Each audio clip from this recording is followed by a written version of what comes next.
Hi,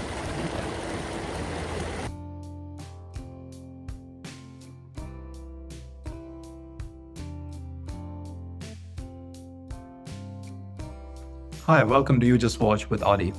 I like going to watch shows. I learn a lot. I'm able to try watches, be hands-on with watches that I would otherwise never get the opportunity.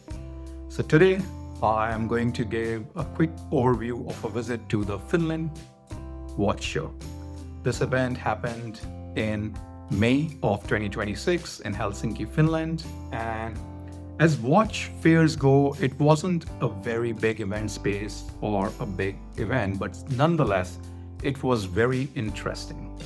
There were a lot of brands from Finland, of course, but from other parts of Europe as well that are often not there in American watch fairs.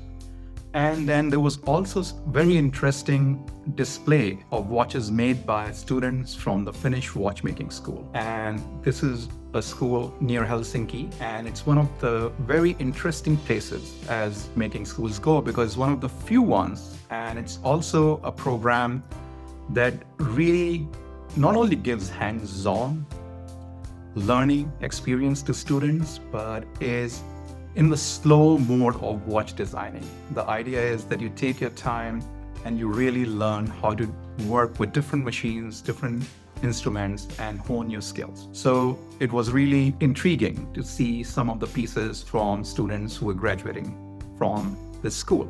So let's dive in.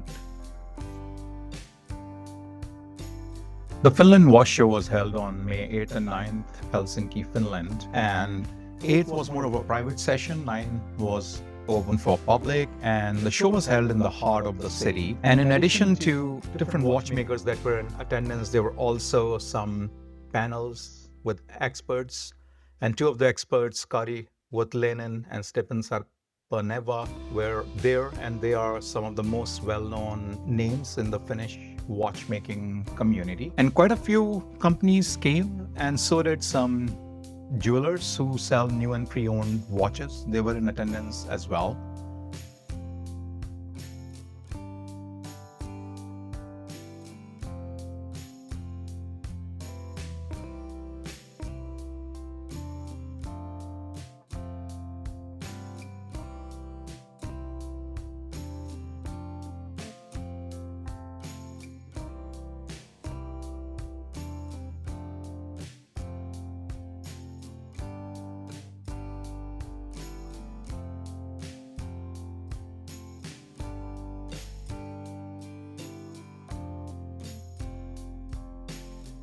So one of the displays in the show was of watches made by graduating students of the Finnish School of Watchmaking. So this is a renowned school near Helsinki that trains the next generation of watchmakers.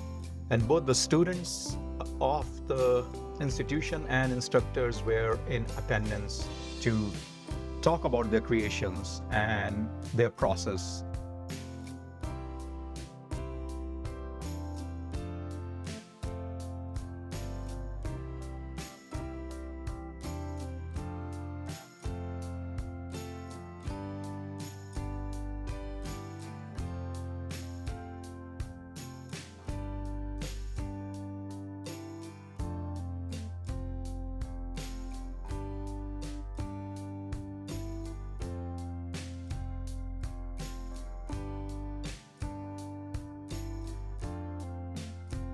As you can imagine, there was a lot of interest in watches made by Sarpaneva and Voutilainen. So these are very high-end pieces.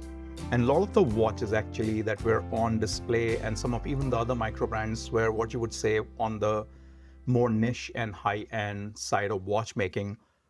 Although Sarpaneva also has a company which kind of makes more mass audience kind of watches. Sarpaneva Fabrik is the company.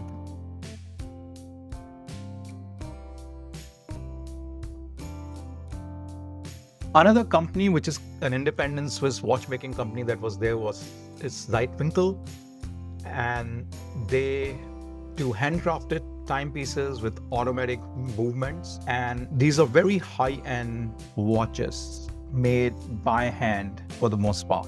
And a lot of the movements that they use or also that they have developed themselves.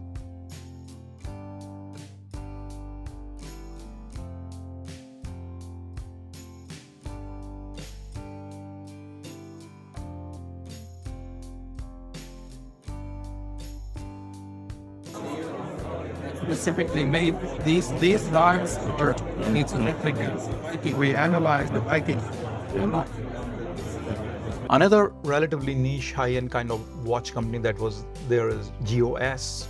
It's a Swedish company with some Viking kind of legacy, and what they do uniquely is use Damascus steel for most of their watches.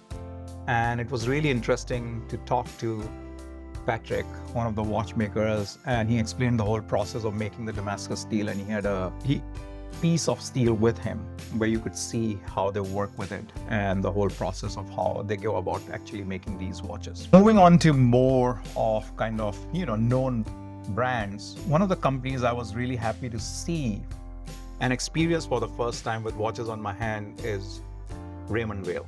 And I have heard a lot about them, know about them, but I had never been able to try their watches. And they had a lot of their watches with them for display and for trying out, and I was able to do so. And honestly, I was really impressed, especially how wearable the pieces are. They're really well made, but they're also really, really wearable, and they look quite good. So I was really happy to experience them in person. Other than that, there were quite a few German brands. Sinn was there, and it was really nice to put their pieces on the wrist as well. And, very good watchmaking. They feel nice, they look nice, tool watch aesthetic, but really well done pieces. There was also this Finnish legacy brand, Leijona, who used to be quite popular in the 70s, 80s, I guess, and now they kind of are making a comeback. So they're very open about that they get a lot of their work done in China, but then they also have watches that are completely Swiss made. So both kinds. And so these are some of the new pieces that are coming out, and they were actually quite good to wear, felt nice. So it was good to experience them as well. And then there was Nomos, there were Junghans, Oris, a lot of independent watchmakers. And once again, not easy to find their watches everywhere. And so it was really good to kind of be able to get hands-on with these watches. And then finally, there's this kind of more of a fashion kind of company in some ways, Festina, and they had these really nice, fun summer pieces. Very affordable. They were like less than 200 quartz watches, but very fun summer fashion kind of watches. So what were my overall impression?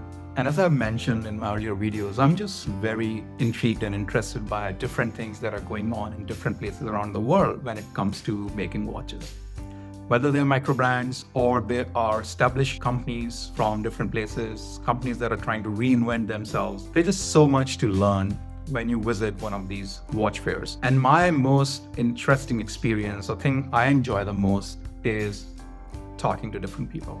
And I haven't captured all of that in this video. I spent quite a bit of time, and I had really long conversations with people who were displaying their watches. Not just those who are doing small micro brand watches, but even representatives from larger companies. You get to learn a lot about what's coming in the future, how do they think about the watch market, and so on. So I always advise anyone that if you get the opportunity, please go visit the watch fairs, talk to people who are actually making watches, selling watches, and you get to learn a lot. And you get to learn also a lot about what really interests you in this hobby or in this, profession, if that's something that you want to make out of it. So keep watching. Until next time.